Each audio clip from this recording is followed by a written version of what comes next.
Thanks for stopping by the channel once again.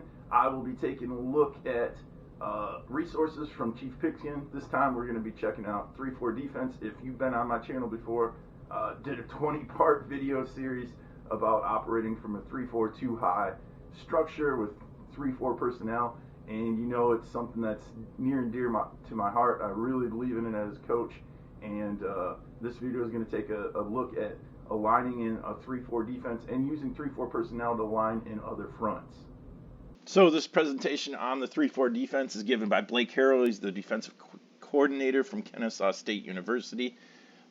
They run a multiple 3-4 defense, and what drew me to the video and what I really like about Coach Harrell's presentation is that they utilize 3-4 personnel. That's something that I've done in the past. It's something we've done at places I've coached.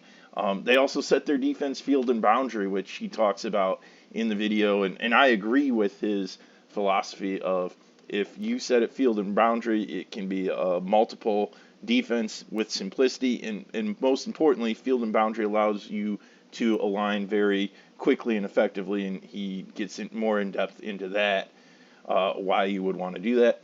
Obviously, they run from odd front there, but they can slide to multiple fronts using the exact same personnel. Most of their adjustment ends up being done initially with the boundary outside linebacker, and for simplicity reasons, they'll always have him as the edge of a defense, whether that's a 5 technique or 9 technique. He's playing on the outside shoulder of a tackle or a tight end based on the formation.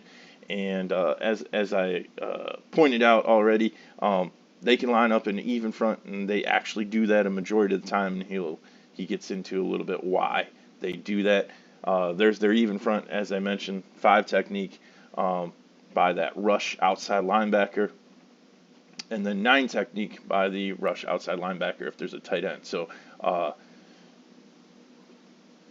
other fronts that he ends up talking about and using include a tough front, a bear front, a load front. Gives examples of why he uses each front, which I think is incredibly important. If you're going to be multiple, you should have a reason for being multiple. What do those different fronts give you advantage with?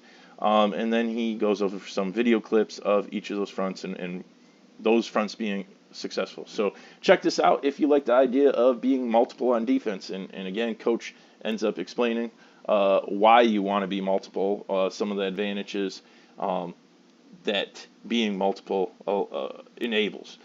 Check it out if you want to have the ability to still get good matchups against fast tempo offenses. Flipping a whole defensive structure against either a fast tempo, especially if you're asking outside linebackers, corners to be running around after the formation is revealed. Sometimes that can't go fast enough, but I think you can go faster if you say, hey, there's the wide side of the field, go there. There's the short side of the field, go there. You know immediately after the ball is down where you need to be lined up. And then it's just adjusting a little bit to the formation. Is there tight end, no tight end, how many detached receivers, some of those things. And then lastly, check it out if you want to be able to put your student athletes in positions to maximize their abilities. Coach Harrell explains why some guys go to the field, typically if you're faster, or minimize their limitations. Typically, boundary guys are a little bit slower. So, once again, Kennesaw State's 3-4 defense by Coach Harrell. Check it out on Chiefpigskin. As always, guys, if you have questions or comments, please leave them down below. I'll get back to you as quickly as possible. Check me out and follow me on Twitter at Coach Klee. Don't forget to subscribe to the channel if you like what you see. And if you have anything that maybe requires a longer response, hit me up at coachbrienklee@gmail.com. Thanks as always for tuning in. See you again.